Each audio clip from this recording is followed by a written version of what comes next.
তাবলীগের দুইটা গ্রুপের ভেতরে মারামারি করে নাকি মরেও গেল, এই কথা বলছেন না কেন?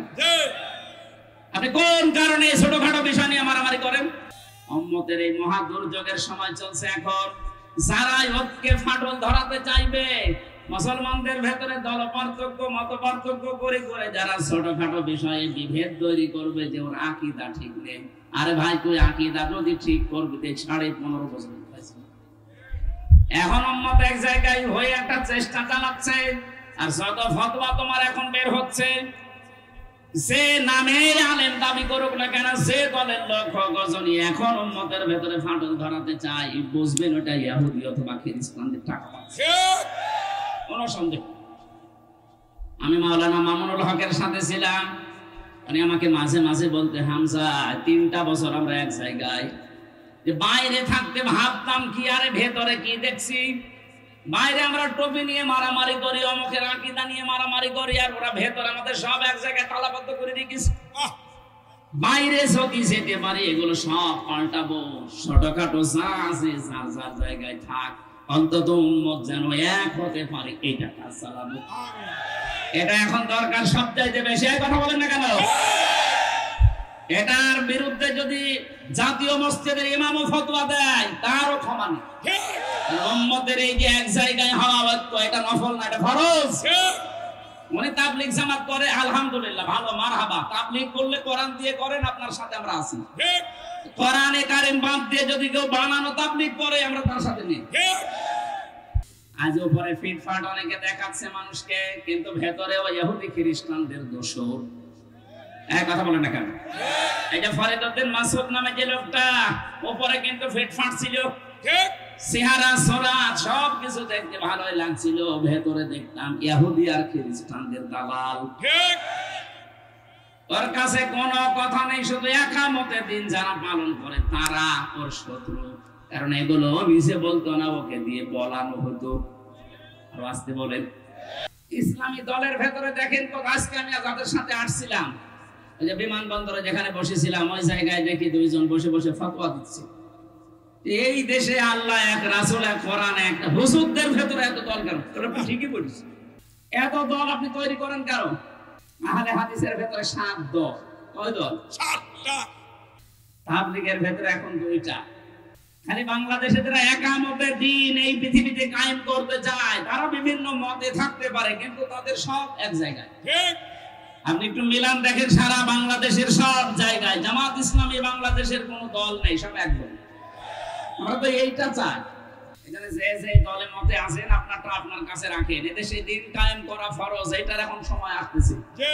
আমার যতটুকু বাস্তবতা দেখা, এদেশে যদি টুপি মাথায় আমরা যারা দেই, এই মানুষগুলো এক হয়ে যেতে পারি, কিয়ামতের আগে এই চেয়ারে কোনো সালেম আর বসতে পারবে না। মামাতি লিল্লাহি রাব্বিল আলামিন, যেহেতু আমার মরণও আল্লাহকে দিয়ে দিয়েছি, সুতরাং আমাদের কোনো ভয় নেই। কথা বুঝতেছেন? কোরআনে কারিমের কথা যেই ফরসে যেইভাবে আল্লাহ জানাতে চেয়েছেন, ওই ফরসে আমরা বলতে পারিনি। এখন আমরা বলতে পারছি, এজন্য হাজারো মানুষ দেখেন দলে দলে পালে পালে আজ মানুষ একটু বোঝার কারণে ইসলামে প্রবেশ করছে। অরাইতান নাসা ইয়াদখুলুনা ফি দীনিল্লাহি আফওয়াজা, হে নবী আপনি দেখবেন দলে দলে পালে পালে মানুষ ইসলামে প্রবেশ করছে। ইদা জা নাসরুল্লাহি ওয়াল ফাত, যখন আসবে আল্লাহর সাহায্য, তখন আপনি বিজয় দেখতে পাবেন। এই যে দৃশ্য হয়ে গেল 2024 সালের 5 আগস্ট, এটা যে আল্লাহর পক্ষ থেকে এসেছে, আমাদের কোনো সন্দেহ আছে? 15.5 বছর বহুরতি মহারতি চেষ্টা চালিয়েছে। বিএনপির মতো এত বড় একটা দল, জামাত ইসলামের মতো এত বড় রাজনৈতিক দল এক চুলো নড়াতে পারেনি, আরো বৃদ্ধি তাদের বাড়ছিল। আল্লাহ বলেন, ইন্নামা নুমলি লাহুম লিয়াজদাদু ইসমা, এদের পাপ যখন একেবারে খাপের খাপ পরিপূর্ণ হয়ে গেল, ওয়ালাহুম আযাবুম মুহিন, আমি নিজে তাদেরকে অপমানজনক শাস্তি দিলাম। এমন অপমান করেছে অনেকের বিসি উড়ে গেছে। কালা মানিকের বিসি উড়ে যায়নি? ওরা এখন সংসার করার কাজ শেষ। কি হইল? সুপ্রিম কোর্টের বিচারপতি ছিল লোকটা, কলা পাতায় শুয়েছে আল্লাহ। ওর জীবনের যে সম্পদ, আরো মনে হয় বিয়ে শাদী করতো কিনা আল্লাহ জানে, আল্লাহ এখনো সব বন্ধ। এর চাইতে আর অপমান কি হতে পারে বলে? পৃথিবীর ইতিহাস পাল্টিয়ে দিয়েছে যারা পালিয়ে গেল। বহু ইতিহাস দুনিয়ায় আমি পড়েছি, কিন্তু 350 এমপি একবারে পালিয়ে যায় আমি এটা পাইনি। এই বাংলাদেশে যেটা দেখলাম, কথা বলেন না কেন? এমনকি কেন্দ্রীয় মসজিদের খতিব পর্যন্ত পালিয়ে গেছে। যদিও এসেছিল পরবর্তীতে মাস দেড়েক পরে যে আমি আবার খতিব হব, জনগণ জুতা পিটা দিয়েছে। কিন্তু আশ্চর্যের বিষয় সকালবেলা আবার স্ট্যাটাস দিয়েছে যে জুতা মেরেছে মানুষ আমার গায়ে লাগে। কত বড় শয়তান! দেশটা কত বড় দুর্নীতিগ্রস্ত হয়েছিল আমরা টের পাচ্ছি। হাত্তা ইযা আখাযনাহুম বাগতাতান ফাইদাহুম মুবলিসুন। আল্লাহ তাআলা বলেন, ওই মানুষগুলো যখন আমার নিয়ামত পাওয়ার পরে আনন্দে ছিল, আমার দান কি তো নিয়ামত, ও তো তাদেরকে যা দিয়েছিলাম এটা পেয়ে যখন খুব আনন্দে আছেন, হাত্তা ইযা ফারিহু বিমা উতু, তাদেরকে আমি যা দিয়েছিলাম এই 15.5 বছরে এটা পেয়ে যখন খুব আনন্দে আছে, আখাযনাহুম, আমি নিজে তাদেরকে ধরলাম। এখানে আলেম আছে না? আখাযনাহুম এর ফাইল সরাসরি আল্লাহ নিজেই। তাহলে সুতরাং এই দেশের ছাত্র জনতা, সাধারণ জনতা ধরে নিয়ে জালেমদের ধরেছে সরাসরি আল্লাহ। এই কথা বলেন না কেন? আখাযনাহুম, আমি নিজে তাদেরকে ধরেছি। বাগতাতান, হঠাৎ করে। কিভাবে? হঠাৎ, আকস্মিক ভাবে তাদেরকে ধরলাম। এমন কায়দায় ধরেছি যে দুপুরে খাবার খাবে সে সময়ও পাইনি। তাহলে আপনি এরপরও বিশ্বাস করতে চাই না যে জালেমদেরকে আল্লাহ হটিয়েছে? বলেন না, আমরা নির্বাচিত ছিলাম, আমাদেরকে জনগণ পাঠিয়ে দিয়েছে দেশ থেকে। আপনাদেরকে কে পাঠাইলো? আপনি তো নিজেই ভয়তে চলে গেছেন। কথা বলেন না কেন?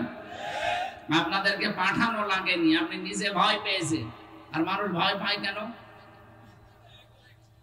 এই যে মানুষগুলো 350 পালিয়ে গেল, এই মানুষগুলোই তো এরশাদ বিরোধী আন্দোলনে নিজের বুক পেতে দিয়েছে এ রাজপথে।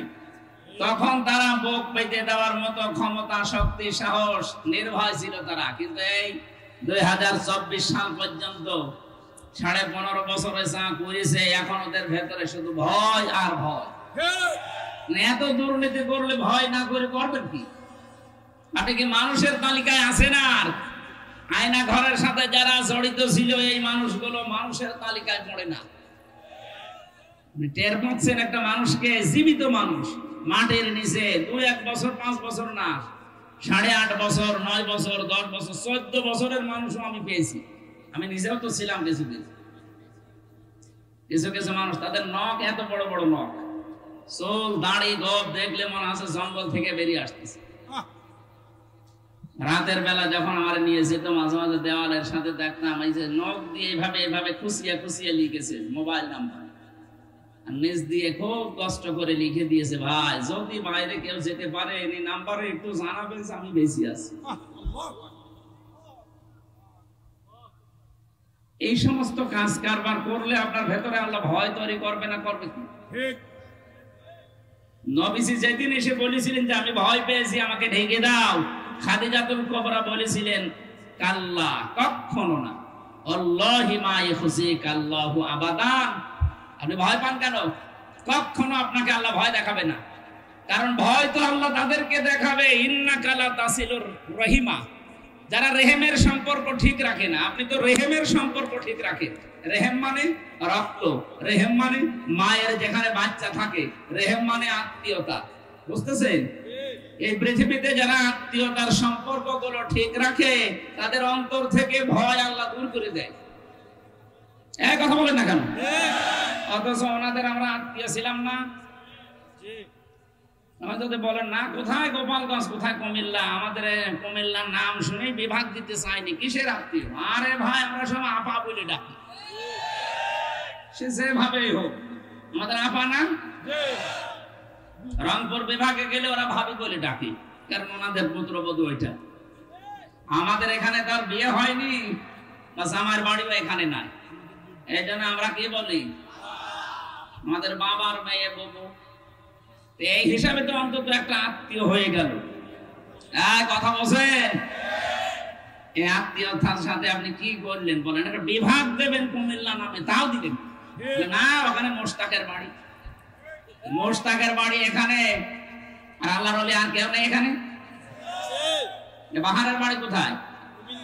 কে এখানে? কে আর কেউ নেই? এই যে কামাল, কোথায় বাড়ি? কুমিল্লা। আর এই যে 80 বছর বয়সে বিয়ে করে 3টা সন্তান হলো, কোথায় বাড়ি? কি জোর গো আপনাদের, বিশাল জিনিস আপনারা। আমরা তো মনে করছিলাম লোকের মনে হয় আর বিয়ে সাথে হবে না, আল্লাহ বিয়ে দিতে দেরি, এ কুমিল্লা ভরে ফেলছিল, আল্লাহ বাঁচিয়েছে। এখন আর মনে হয় হবে না, এখন তো পালিয়েছে, হবে কি করে? আপনি এই আত্মীয়তার সম্পর্ক আপনাদের সাথে সারা দেশের আছে, এই সম্পর্কগুলো আপনি নষ্ট করে ফেলবেন। কিভাবে নষ্ট করেছেন আপনি এখন মিলান। কত মানুষ আমার সাথে যারা রিমান্ডে ছিল, বহু মানুষ আমি কুমিল্লার পেয়েছি, নোয়াখালী পেয়েছি। জিজ্ঞাসা করতাম রাতের বেলা, কারারক্ষী যখন একটু বাইরে যেতে বলতাম, ভাই বাড়ি কোথায়? বলে কুমিল্লা। কোথায় বাড়ি? ওই যে লাকসামি। কোথায় বাড়ি? 14 গ্রামে। সারা দেশের এই আত্মীয় স্বজনের উপরে আপনি সম্পর্ক তো ত্যাগ করেছেন, নষ্ট করে আপনি পালিয়েও চলে গেলেন না বলে। তা আপনাকে আল্লাহ ভয় দেখাবে না? দেখাবে কি? নবীজির স্ত্রী হযরতে খাদিজাতুল কুবরা বলেছিলেন, হে আমার স্বামী, আপনি ভয় পাবেন না, কখনো ভয় নেই আপনার। কাল্লা, কখনো আপনার ভয় পাওয়া ঠিক না, কারণ আপনি তো মানুষের সম্পর্ক ঠিক রাখেন। দুনিয়ায় আপনি সম্পর্কগুলো নষ্ট করে ফেলেছেন, ঠিক রাখেননি। আপনার সম্পর্ক ছিল অন্য জাতির সাথে। যাদের সাথে সম্পর্ক করা নিষিদ্ধ তারা আপনার আত্মীয়, আর আমরা আপনার শত্রু হয়ে দাঁড়িয়েছি। কত আলেম, আমার 2700-এর উপরে আলেম দেখেছি জেলখানায় বসতেছে। এগুলোর সাথে আত্মীয়তা না করে, সম্পর্ক ঠিক না রেখে এমন করলেন, এখন সারা দুনিয়া আপনার শত্রু। আমি মদিনা থেকে যাচ্ছিলাম, এই যে রমজানে মদিনা থেকে যাচ্ছিলাম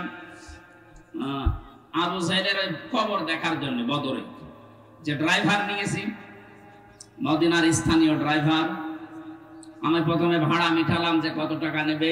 আমারে বলছে, ইয়া হাজিল হজ্জা তাই না বিলা দুকা। কোথায় বাড়ি? যে তুমি বাংলাদেশ।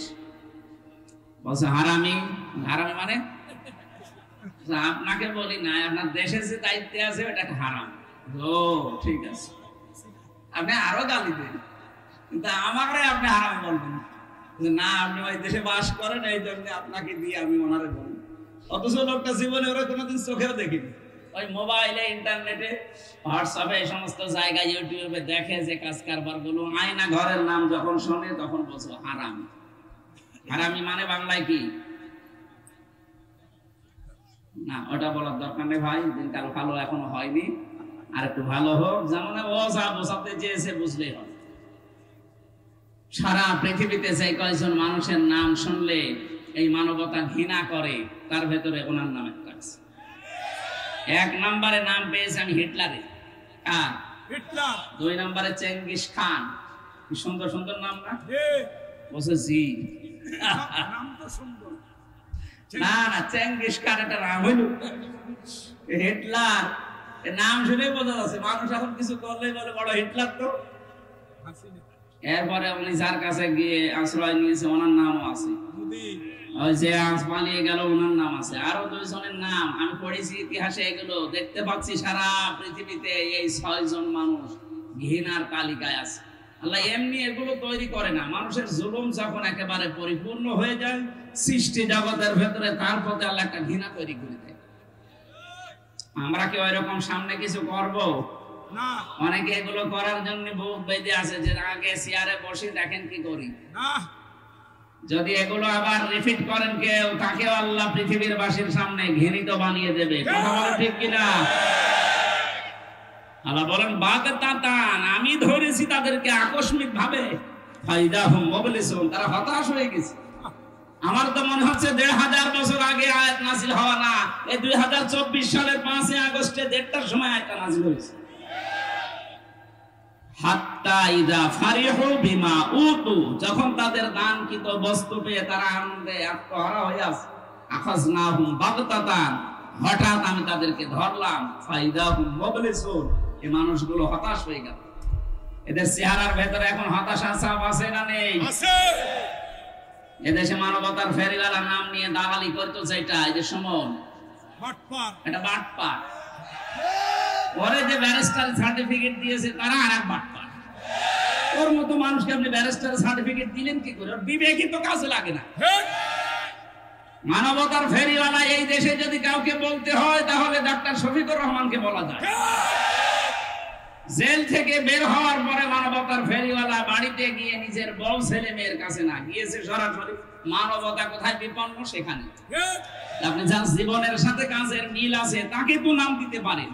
আর শয়তান নিজে নিজে শুধু তুলতো, নিজে নিজে খাম্বা একটা ফেলা আছে, নিজে নিজে ছাগল একটা হেঁটে যাচ্ছে, ছাগলের সাথে এই দেখো ছাগল, ছাগলের মালিক কেন ছেড়ে দিন, যারা আগা মাথা নেই।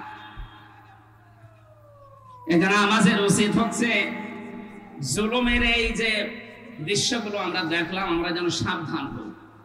আমরা যদি সচেতন এখনো না হয়ে আবার ওদের মতো আরম্ভ করি, আল্লাহ রাব্বুল আলামিন আমাদেরকেও এরকম বিপদে ফেলতে বেশি সময় নেবেন না। আল্লাহকে বেশি সময় লাগে না। ইন্নামা আমরুহু ইযা আরাদা শাইআন আইয়াকুলা লাহু কুন ফায়াকুন। আল্লাহ বলেন আমি কোনো কিছু শুধু ইচ্ছা করি, বলি কোন, সঙ্গে সঙ্গে হয়ে যায়। এই বিশ্বাস যার ভেতরে যত বেশি অটল থাকবে, যত বেশি বদ্ধমূল হবে, ওর জীবনের সব ভয় আল্লাহ দূর করবে। এই জন্য যারা এই আয়াত পড়েছে জীবনে একবার, তাদের ভেতর থেকে হতাশা, তাদের ভেতর থেকে কৃপণতা, তাদের ভেতর থেকে অস্থিরতা আল্লাহ দূর করে দিয়েছে।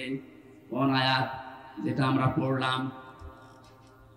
আল্লাহ রাব্বুল আলামিন বলেন, কুল ইন্না সালাতি ওয়া নুসুকি ওয়া মাহইয়ায়া ওয়া মামাতি লিল্লাহি রাব্বিল আলামিন। সূরা নামের 162 নম্বর আয়াত। যদি ইব্রাহিম আলাইহিস সালামকে দিয়ে আল্লাহ এটা বলাচ্ছেন, তিনি যেহেতু আমাদের আসল জাতির পিতা, নকলটা না, আসল জাতির পিতা, আমাদের আল্লাহর ঘোষণা দেওয়া যিনি, তিনি ইব্রাহিম আলাইহিস সালাম। কথা বলে ঠিক কি? এই বিশ্বাসটা নষ্ট করবেন না। এই 15.5 বছরে এটা যেন নষ্ট হয়ে যায়, যেন নতুন করে একজনকে চাপিয়ে দেওয়ার চেষ্টা ছিল। জাতি মানে না, দেড়টায় পালিয়েছে, বিকাল 5টা বাজতে বাজতে জাতির পিতা একটাও দেশে ছিল না। নাক, চোখ, মুখ যা যেখানে ছিল সব উল্টাপাল্টা করে আল্লাহর ঘোষণা দেওয়া সেইটা। তারপরের দিন দেখবেন মোড়ে মোড়ে জাতির পিতা সড়ক লেখা হয়ে গেছে। কারণ এই দেশে কিছু না থাক, 96% মুসলমানের নামাজ না থাকতে পারে, রোজা রাখতে না পারে, আল্লাহ একজন আছে এই বিশ্বাস অন্তত আছে। বিশ্বাস নেই শুধু মুসলমানের না, প্রত্যেক ধর্মে যারা আছে তাদের ধর্মীয় বিশ্বাস এইটা আছে, উপরওয়ালা একজন আছে। হয়তো সরাসরি তারা আল্লাহ বলে ডাকে না, কিন্তু বিপদে পড়ে দেখেন ওই মানুষগুলোর ভেতর থেকে আল্লাহ এই শব্দ বের হয়। আমি বরিশালে যখন পড়তাম ওই সময় ব্রিজ ছিল না, নৌকায় করে যাচ্ছি, কিছুদিন যাওয়ার পরে নৌকা টলছে ঝড়ে। আমরা যারা মুসলিম বলছি লা ইলাহা ইল্লা আনতা সুবহানাকা ইন্নী কুনতু মিনাজ জালিমিন, লা ইলাহা ইল্লাল্লাহ। এক হিন্দু দাদা আর দাদি আমার সামনে বসে বলছে লা ইলাহা ইল্লা। কি গো, চেহারা দেখে মনে হচ্ছে অন্য ধর্মের। মানে মুসলমান হয়েছেন কবে? হয়নি। কালেমা পড়লেন কি করে? যে ঝড় উঠেছে এ ঝড়ে কালী দুর্গার কাজ না, আল্লাহ লাগবে। পৃথিবীর প্রত্যেকের ভেতরে এই বিশ্বাস আছে যে কঠিন ঝড়ে কালী দুর্গা দিয়ে হবে না, কারে লাগবে? আল্লাহ। এই জন্য ষড়যন্ত্র যা হয়েছে, যা হবে, তারা যেন একথা বিশ্বাস করে কিয়ামতের আগে এই দেশে নাস্তিকবাদ প্রতিষ্ঠিত করা যাবে না। অনেক আজ মানবতার নাম নিয়ে এই সাদা চামড়া যারা, তাদের কাছ থেকে শিক্ষা দীক্ষা নিয়ে এদেশে সমকামিতা প্রমোট করছে, সমকামিতার অফিস খুলতে চায় মানবতার নাম নিয়ে ঢাকাতে। আমি ঘোষণা দিতে চাই এখান থেকে এই দেশের 18 কোটি মুসলমানকে নিয়ে যদি এটা খোলার চেষ্টা করা হয়, আল্লাহর নিষিদ্ধ কাজ। পুরুষে পুরুষে বিয়ে করবে, নারীতে নারীতে বিয়ে করবে, এটা আল্লাহর নিষিদ্ধ কাজ না। আল্লাহর সিস্টেমে আল্লাহ আপনি পাল্টিয়ে ফেলতে চান। এদেশে একটা মানুষ মুসলমান বেঁচে থাকতে এদের এই কাজ আমরা সফল হতে দিতে পারি না। হ্যাঁ, বলেন না কেন? কারণ আমরা যেই দিন পড়েছি যে ইন্না সালাতি, আমার নামাজ, ও নুসুকি, আমার কুরবানি, এখানে কোরবানির তিনটা অর্থ হয় নুসুকে। এক নম্বরে নুসুক মানে রক্ত প্রবাহিত করা, 2 নম্বরে নুসুক মানে হজের কাজকর্ম, 3 নম্বরে নুসুক মানে জীবনের ইবাদত বন্দেগী। তাহলে আমরা যারা এই আয়াত পড়েছি জীবনে, বলে ইন্না সলাতি ওয়া নুসুকি, অবশ্যই আমার নামাজ, আমার কোরবানি, আমার যে ইবাদত বন্দেগী সব আমি আল্লাহকে দিয়েছি। ওয়া মাহইয়া, শুধু এগুলো না, আমার জীবনও আমি দিয়ে দিয়েছি। এইজন্য যারা এই আয়াত পড়েছে তাদেরকে জেল, জুলুম, জরিমানা, ফাঁসি না, দুনিয়া থেকে বিদায় করে দিলেও তারা থোড়ায় কি আর কিছু মনে করে না। 1 তারিখে নিষিদ্ধ করেছিলেন, তারা কিছুই মনে করেনি, কারণ তারা জানে এই পৃথিবীর মালিক যিনি, আমরা তার ইবাদত করি।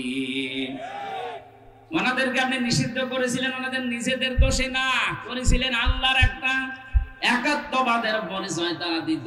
তারা বলতো জনগণ ক্ষমতার উৎস নয়, ক্ষমতার উৎস আল্লাহ। আরো জোরে বলেন। কুমিল্লাবাসী দলমত হয়তো আপনার আলাদা থাকতে পারে, কিন্তু আমি জানি কুমিল্লা, নোয়াখালী এই 2টা জেলা ইসলামের দিকে ঝোঁক বেশি। আহ্বান জানাতে চাই মুসলমান ভাইরা, যারা এই বিশ্বাসে আছেন ক্ষমতার উৎস জনগণ, আমাদেরকে এরা ক্ষমতায় বসাবে, আপনি মুশরিক। কি আপনি জিজ্ঞাসা করেন হুজুরদেরকে? এজন্য আপনার দলমত আলাদা থাকতে পারে, কিন্তু এই বিশ্বাস যেখানে আছে এক্ষুনি আপনি পরিবর্তন হন, না তো এখন মরে গেলে আপনার নামাজ রোজা সব মাঠে মারা যাবে। আপনি মারা যাওয়ার সময় মুশরিক হয়ে মরবেন। আমরা এটা চাই না। আরো জোরে বলেন। এক্ষুনি বিশ্বাস পাল্টাবেন। যদি এইরকম কোন বিশ্বাসে কেউ থাকে, আপনাকে বাধ্য করে দরকার হয় দল ছেড়ে দেবেন, তাও বিশ্বাস পাল্টাবেন। ক্ষমতার উৎস জনগণ না, ক্ষমতার উৎস কে? আল্লাহ। এই ছোট্ট একটা শিরিকের কারণে আপনি জাহান্নামী হয়ে যাচ্ছেন। কারণ যাদের আমল নামার ভেতরে, কাজকর্মের ভেতরে, বিশ্বাসের ভেতরে শিরিক পাওয়া যাবে, আল্লাহ নিজে জানিয়েছেন, ওয়াকাদিমনা ইলা মা আমিলু মিন আমালিন ফাজআলনাহু হাবাআম মানসুরা।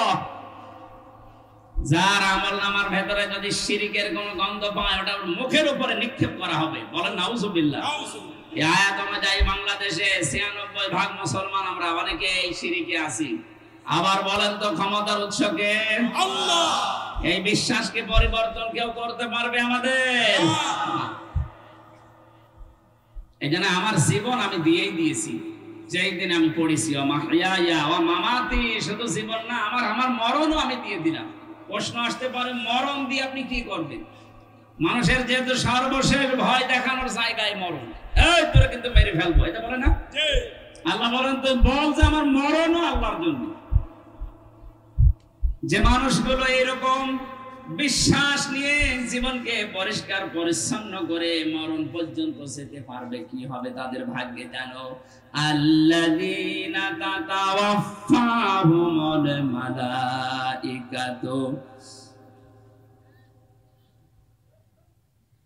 আল্লাযীনা তাতাওয়াফাহুমুল মালাইকাতু তাইয়্যিবিনা ইয়াকুলুনা সালামুন আলাইকুম উদখুলুল জান্নাতা বিমা কুনতুম তা'মালুন। এই 4টা শর্ত যারা মেনে চলতে পারবে, যে আমার নামাজ যেমন আমি আল্লাহর জন্য পড়ি, আমার কুরবানি, আমার জীবনের ইবাদত বন্দেগী আমি আল্লাহর জন্যই করি, আমি বেঁচে আছি আল্লাহর জন্য, মারা যাব আল্লাহর জন্য। এই মুহূর্তে ফেরেশতা তার মরণের সময় এসে বলবে, কোনো ভয় নেই, কোনো চিন্তা নেই, তোমার যে পবিত্র জীবন তুমি বানিয়েছো, এই তাইয়্যিবিন মানে শুধু পোশাকের পবিত্রতা না, শুধু শরীরের পবিত্রতা না, তার আমলের পবিত্রতা, তার কাজের পবিত্রতা, তার কর্মজীবনের পবিত্রতা, তার বিশ্বাসের পবিত্রতা, তার আকীদার পবিত্রতা, তার ঈমানের পবিত্রতা, এগুলো যারা দুনিয়ায় মেইনটেইন করে করে চলতে পারবে, এই মানুষগুলো মৃত্যু মুখে পতিত হওয়ার সঙ্গে সঙ্গে ফেরেশতা বলবে সালাম, আল্লাহর শান্তি তোমার উপরে, উদখুলুল জান্নাতা, প্রবেশ করো ওই জান্নাতে। তাফসীরে আমি পড়েছি এই তাইয়্যিবিন আর ব্যাখ্যায় আর সালামের ব্যাখ্যায় আল্লাহ পাক ৭০,০০০ গেট ওই মরণের সময় তাকে নাকি দেখিয়ে দেয়। এই জন্য মুমিন যারা জীবন পবিত্র করে যেতে পারে এদের দেখবেন মারা যাওয়ার পর চেহারার ভেতরে একটা কি যেন ফুটে ওঠে। ওদখুলুল জান্নাহ বলবে প্রবেশ করো ওই জান্নাতে বিমা কুনতুম তা'মালুন, তোমরা যে কাজ কারবার করতে কাজগুলো আমার আল্লাহ জানতেন, তোমাদের মনের খবর আল্লাহ জানে, এই জন্য আল্লাহ এই জায়গায় তোমাদেরকে পৌঁছিয়ে দিয়েছেন। আজ উপরে ফিটফাট অনেকে দেখাচ্ছে মানুষকে, কিন্তু ভেতরে ওই ইহুদি খ্রিস্টানদের দোষর। এক কথা বলেন না কেন? এই যে ফরিদউদ্দিন মাসউদ নামে যে লোকটা, উপরে কিন্তু ফিটফাট ছিল, ঠিক চেহারা সুরাত সবকিছু দেখতে ভালোই লাগছিল, ভেতরে দেখতাম ইহুদি আর খ্রিস্টানদের দালাল। ঠিক ওর কাছে কোনো কথা নেই, শুধু একামতে দিন যারা পালন করে তারা ওর শত্রু। কারণ এগুলো মিছে বলতো না, ওকে দিয়ে বলানো হতো। আর আসতে বলেন, উম্মতের এই মহা দুর্যোগের সময় চলছে এখন। যারা ঐক্যে ফাটল ধরাতে চাইবে, মুসলমানদের ভেতরে দল পার্থক্য মত পার্থক্য করে করে যারা ছোটখাটো বিষয়ে বিভেদ তৈরি করবে যে ওর আকীদা ঠিক নেই, আরে ভাই তুই আকীদা যদি ঠিক করবি 15.5 বছর এখন উম্মত এক জায়গায় হয়ে একটা চেষ্টা চালাচ্ছে। আর যত ফতোয়া তোমার এখন বের হচ্ছে, যে নামে আলেম দাবি করুক না কেন, যে দলের লোক গজনী এখন উম্মতের ভেতরে ফাটল ধরাতে চাই, বুঝবেন ওটা ইহুদি অথবা খ্রিস্টানদের টাকা পাচ্ছে, কোনো সন্দেহ। আমি মাওলানা মামুনুল হকের সাথে ছিলাম, উনি আমাকে মাঝে মাঝে বলতে, হামজা 3টা বছর আমরা এক জায়গায়, যে বাইরে থাকতে ভাবতাম কি আরে ভেতরে কি দেখছি। বাইরে আমরা টুপি নিয়ে মারামারি করি, অমুকের আকীদা নিয়ে মারামারি করি, আর ওরা ভেতরে আমাদের সব এক জায়গায় তালাবদ্ধ করে রেখেছে। বাইরে যদি যেতে পারি এগুলো সব পাল্টাবো, ছোটখাটো যা আছে যার যার জায়গায় থাক, অন্তত উম্মত যেন এক হতে পারে, এইটা কাজ চালাবো। এটা এখন দরকার সবচাইতে বেশি। কথা বলেন না কেন? এটার বিরুদ্ধে যদি জাতীয় মসজিদের ইমামও ফতোয়া দেয় তারও ক্ষমা নেই। উম্মতের এই যে এক জায়গায় হওয়া এটা নফল না, এটা ফরজ। উনি তাবলীগ জামাত করে, আলহামদুলিল্লাহ, ভালো, মারহাবা। তাবলীগ করলে কোরআন দিয়ে করেন, আপনার সাথে আমরা আছি। কোরআনে কারীম বাদ দিয়ে যদি কেউ বানানো তাবলীগ করে, আমরা তার সাথে নেই। তাবলীগের 2টা গ্রুপের ভেতরে মারামারি করে অনেকে মরেও গেল। এই কথা বলছেন না কেন? আপনি কোন কারণে ছোটখাটো বিষয় নিয়ে মারামারি করেন? ইসলামী দলের ভেতরে দেখেন তো, আজকে আমি যাদের সাথে আসছিলাম, ওই যে বিমানবন্দরে যেখানে বসেছিলাম, ওই জায়গায় দেখি 2 জন বসে বসে ফতোয়া দিচ্ছে। এই দেশে আল্লাহ এক, রাসূল এক, কোরআন এক, হুজুরদের ভেতরে এত দল কেন? আপনি ঠিকই বলেছেন, এত দল আপনি তৈরি করেন কেন? আহলে হাদিসের ভেতরে 7 দল। কয় দল? 7টা। তাবলীগের ভেতরে এখন 2টা। খালি বাংলাদেশে যারা একামতের দিন এই পৃথিবীতে কায়েম করতে চায়, তারা বিভিন্ন মতে থাকতে পারে, কিন্তু তাদের সব এক জায়গায়। ঠিক আপনি একটু মিলান দেখেন, সারা বাংলাদেশের সব জায়গায় জামাত ইসলামী বাংলাদেশের কোনো দল নেই, সব এক দল। আমরা তো এইটা চাই। এখানে যে দলে মতে আছেন আপনারটা আপনার কাছে রাখেন, এদেশে দিন কায়েম করা ফরজ, এটার এখন সময় আসতেছে। আমার যতটুকু বাস্তবতা দেখা, এদেশে যদি টুপি মাথায় আমরা যারা দেই, এই মানুষগুলো এক হয়ে যেতে পারি, কিয়ামতের আগে এই চেয়ারে কোনো সালেম আর বসতে পারবে না। মামাতি লিল্লাহি রাব্বিল আলামিন, যেহেতু আমার মরণও আল্লাহকে দিয়ে দিয়েছি, সুতরাং আমাদের আর কোনো ভয় নেই। এই আয়াতের এই 4টা হুকুম আমরা ইব্রাহিম নবীর মতো বেইনে দুনিয়া থেকে বিদায় নিতে চাই।